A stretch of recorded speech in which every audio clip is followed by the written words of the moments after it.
Hey, good morning. Hi. Hi, cubies and newbies. Thanks for joining me today. It's a new week. It's a Monday. Oh, let's see, this is a pattern.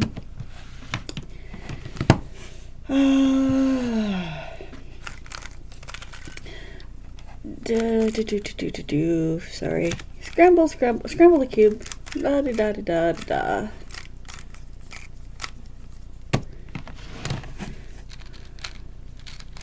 Okay. Good morning, cubies and newbies. I am Sunshine, and this is the ABCube method for solving Rubik's cubes.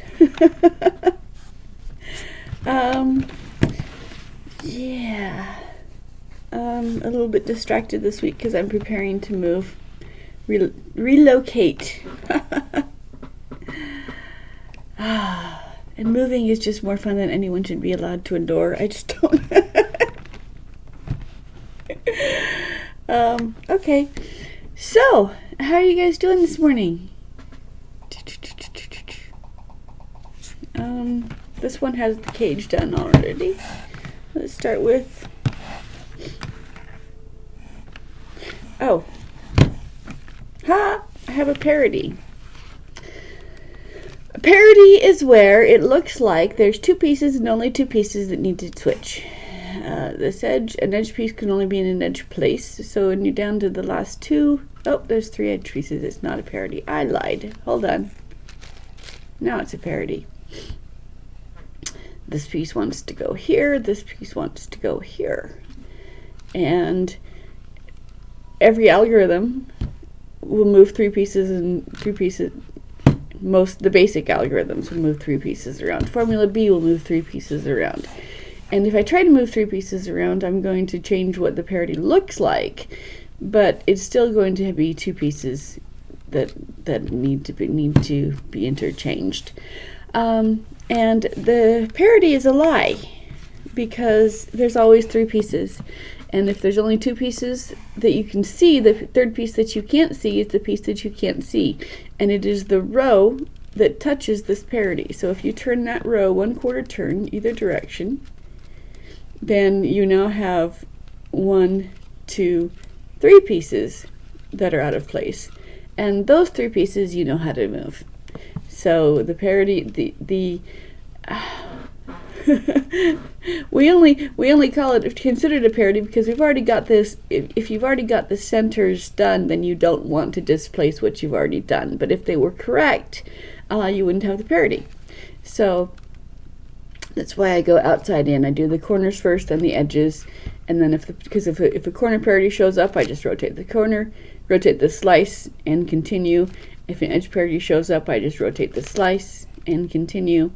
And it's easy to, I don't have to worry about parity algorithms, which are kind of, what did I say? Legs like a cat walked on your keyboard. Okay, so, all right. If you have any questions or comments or want to tell me about your day or your favorite algorithm or your favorite method to solve, or what your time is, if you want to talk to me, just put it in chat and I'll be happy to respond, because I like dialoguing more than I like monologuing, but this is my passion. A and B. Formula A is 4 moves, Formula B is 8 moves, and with that's all you need to solve every complexity of Rubik's Cube. If it's an n by n by n, A and B will solve it for you. And it takes, when I teach it, it only takes me between an hour and a half to 2 hours from a total non-cuber, knowing that having the confidence of knowing that they can pick up any cube in any state of scramble and put it down solved. This is not a speed solving method. This is not a fewest moves method. But since it works on every size Rubik's Cube, I don't think you will find a method out there that works on every size Rubik's Cube that's simpler to learn. So there's that. All right, corners. I want to show you that you can get a parity on, I'm just going to speed up through here.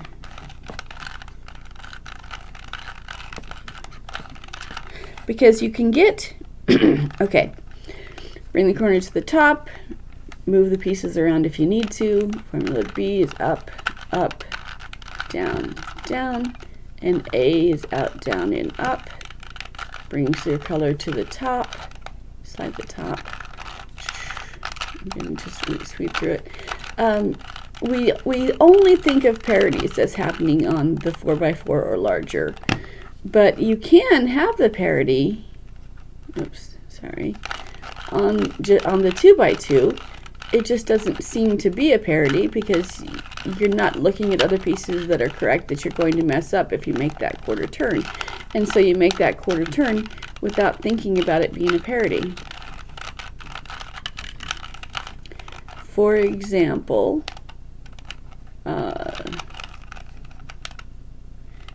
okay, this is a parity. This corner wants to be here, this corner wants to be here. And so you don't think, but you're not thinking, well, how do I switch these two? You just rotate the corner and say, oh, now there's 3 pieces I can turn, and you fix those 3 pieces. So, but if that happened on a 5x5, where making that quarter turn was going to mean you had to reset the edges, or then you would say, oh, that's a parity. But I can make this position on here, and it would look like a parity because I'd have my edges solved. So again, when 2 pieces and only 2 pieces need to move, then you just do a quarter turn, one direction, and then you have 3 pieces to move, and you know how to do that. So for example, this would be these pieces move because this one's correct. So up, up, down, down, and they're still not in the same place. You do it again, up, up, down, down, and then everything is in the correct place. It just needs to be flipped. And formula A will flip them.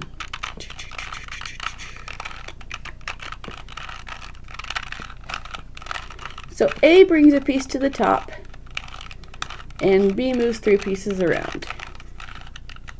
And that's all you ever need to do.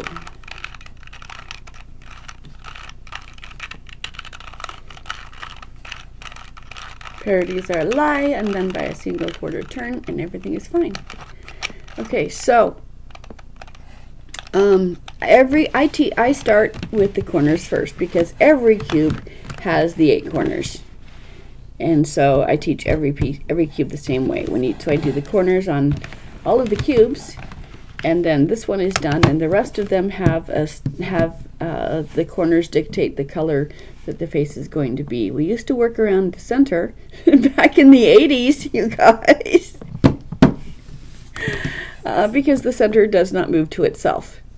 But that became irrelevant when we went to the 4x4s. So, but habits are hard to change. We're still solving cubes the way we did in the 80s. And because we take what would exist and we edit it, we alter it, and we alter it, and we alter it, and we add this to it, and we add this to it, and we add this to it, which is what we did with the 4x4. The 3x3, we knew we had broken that down. We knew how to solve it. We, society, we the cubing community, and when the 4x4 came, we're like, oh, well, we knew how to do the 3x3, so we're like, okay, if you do these things, then it looks like a 3x3, and then you can solve it like a 3x3. So you just had to add to your body of knowledge, but that's just a double solve. Why would you solve it to a 3x3 and then solve it from a 3x3 when you can just direct solve each piece where it goes? So that's what this method does. I do corners first, like I said, because they all have corners, but I can do layer by layer. I can do I can do inside out. I can do whatever you do. There's no order of operations that you have to follow, because A and B don't change anything except for the pieces that you want to change. And so when you do one step, you're not undoing another step, which sometimes happens with the algorithms. Too much talk. Let's play. Here is...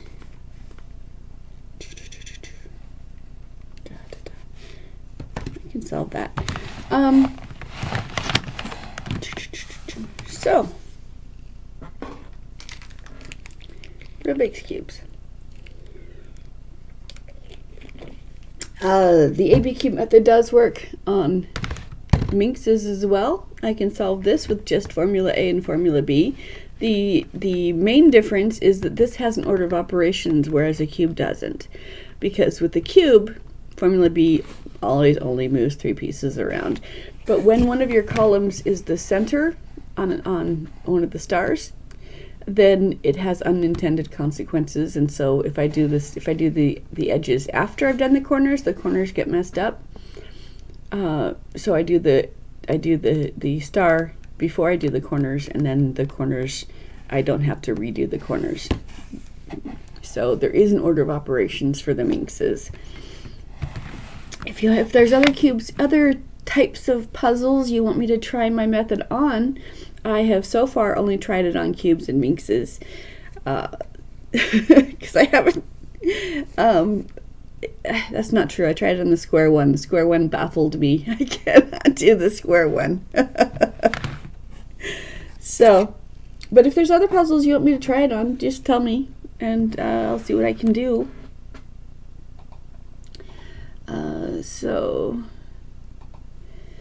So corners first. That gives me that. This is done. These corners are done. Let's do these corners.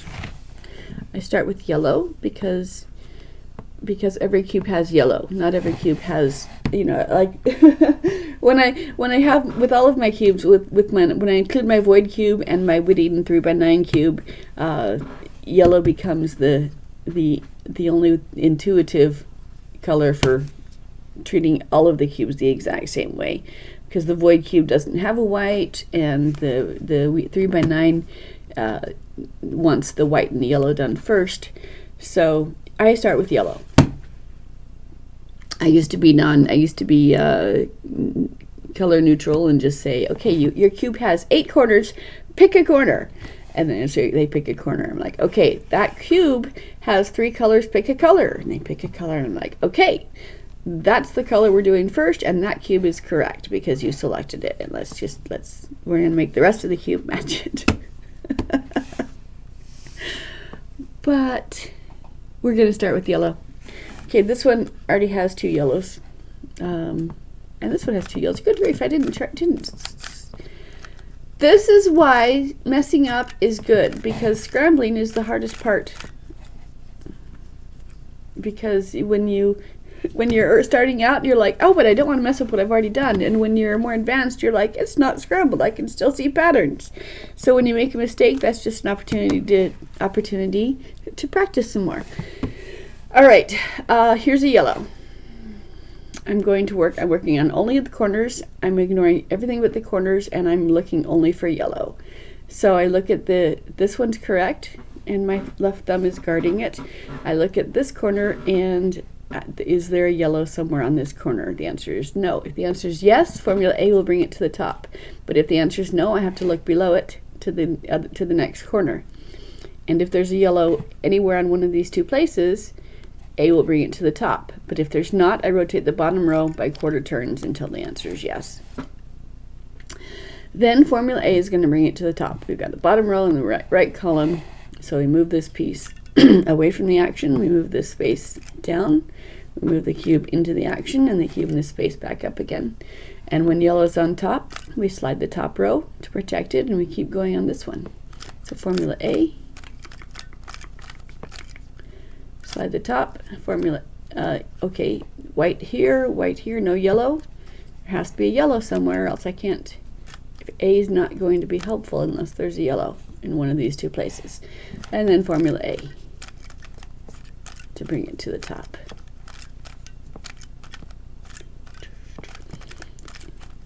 over and over and over and over again.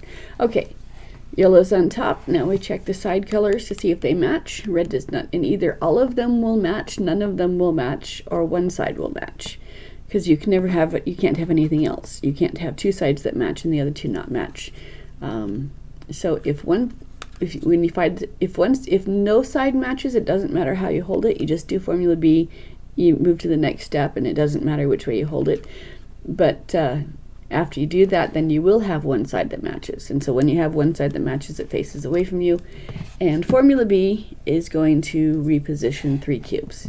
So slide up, slide down.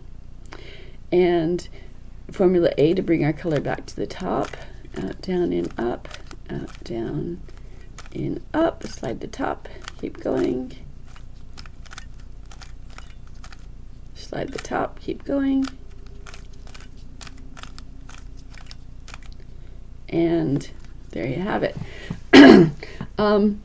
You can use Formula A for the edge pieces and center pieces as well, but you only want to do that for the first layer, because when you use Formula A, it alters the other sides, which I told you A and B would not do. So I don't use Formula A for the second layer, but I could. Here's how I would do it.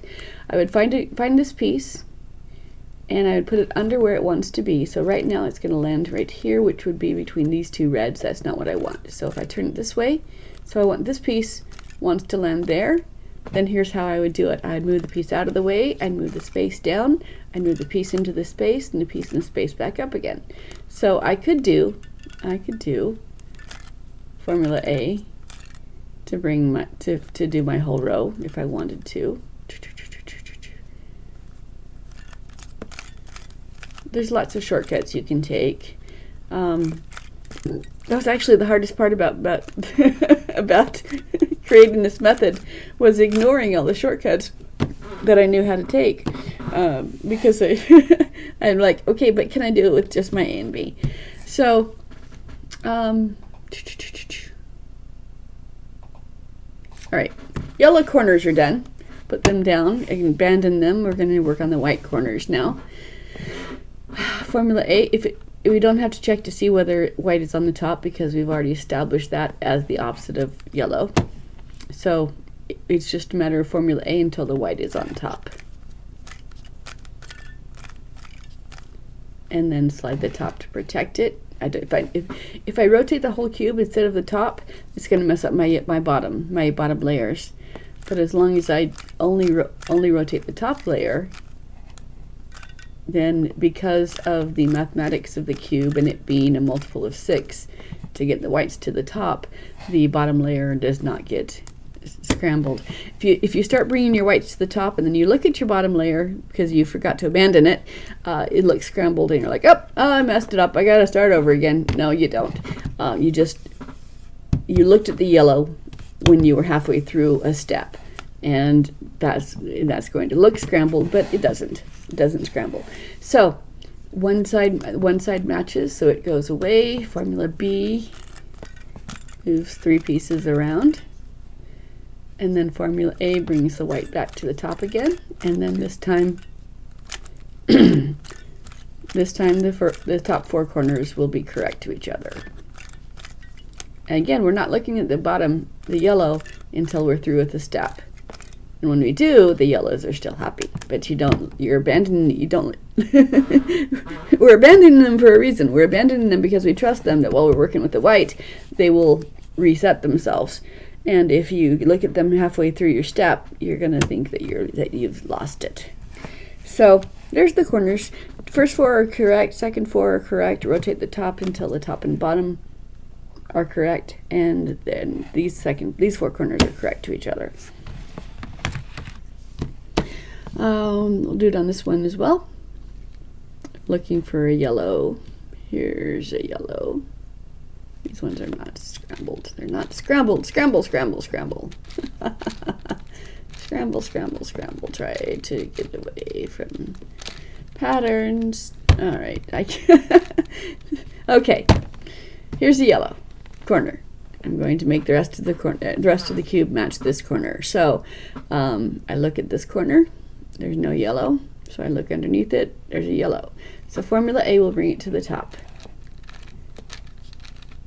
There's 1, keep going, 2, 3. Doesn't matter how many it takes, but it will be 5 or less because 6 gets you back to your start. So rotate the top to protect that, keep it out of the way, and continue on this one. There's already a yellow. So formula A will bring it to the top.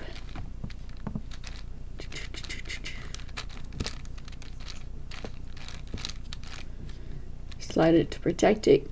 Keep going, more yellow to the top.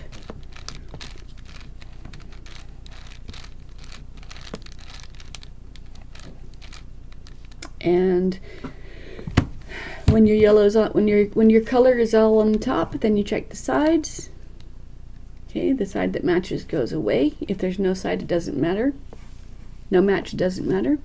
And then formula B, top row, first up, reverse, second up, top row, first down, reverse, second down. And then A brings the color back to the top.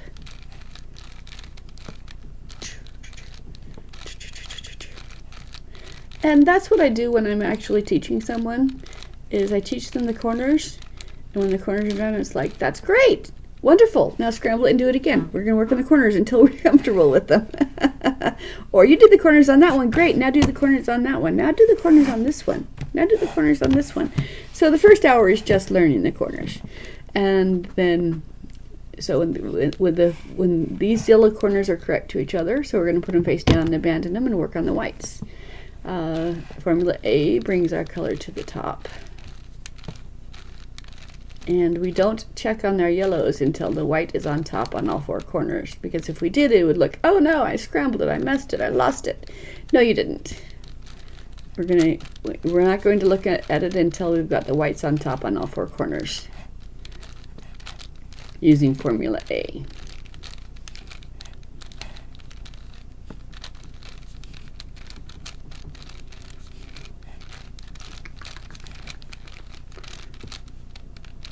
Because of the mathematics of the cube. Okay, so white's on top on all 4 corners. Our yellows are still happy, or they're happy again. And this one, let's see, the reds match. That one doesn't, that one doesn't, that one doesn't. So red goes to, match goes to the back. Formula B, slide up, slide down, slide down. And A brings the color back to the top. When it's on top, slide it to protect it. We don't rotate the cube because that will mess up the bottom. We just keep the cube stable and only rotate the top layer.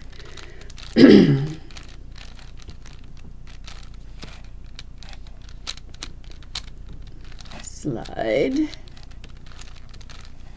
And we are ignoring everything with the corners and focusing only on one color at a time. Okay, white's back to the top so we can check our yellows. They're still happy.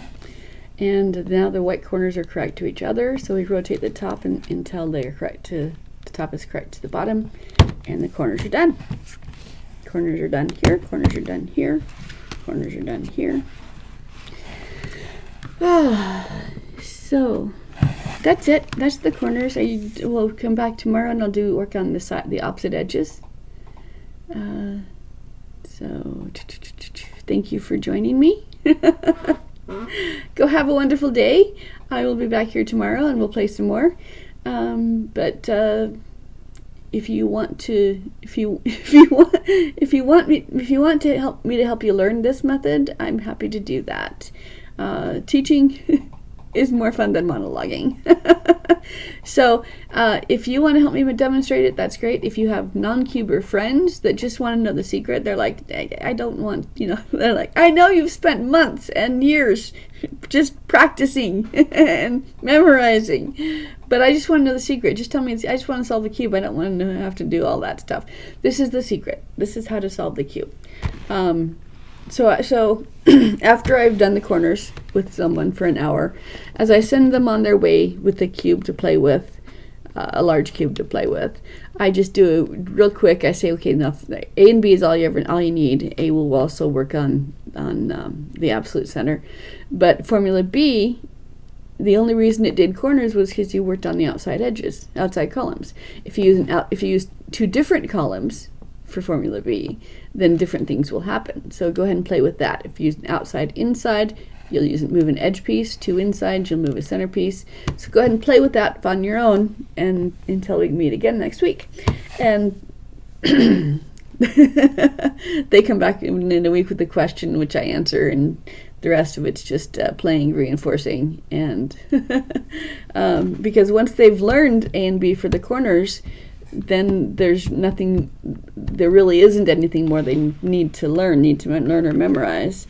And because you don't have to, with algorithms, not only do you have to memorize what each algorithm does, but you have to memorize memorize the algorithm, and then you memorize which each algorithm does, because this one is for clockwise, this one's for counterclockwise, this one's for the other. And then you also have to memorize which order to do the algorithms, because this one will mess up these things that you've already done, and this is none of that. Just A and B only moves the three pieces that you want, the pieces that you want to be moving, and everything else stays the same. It doesn't mess anything up. And so we're done. All right, this feels like a good pausing place.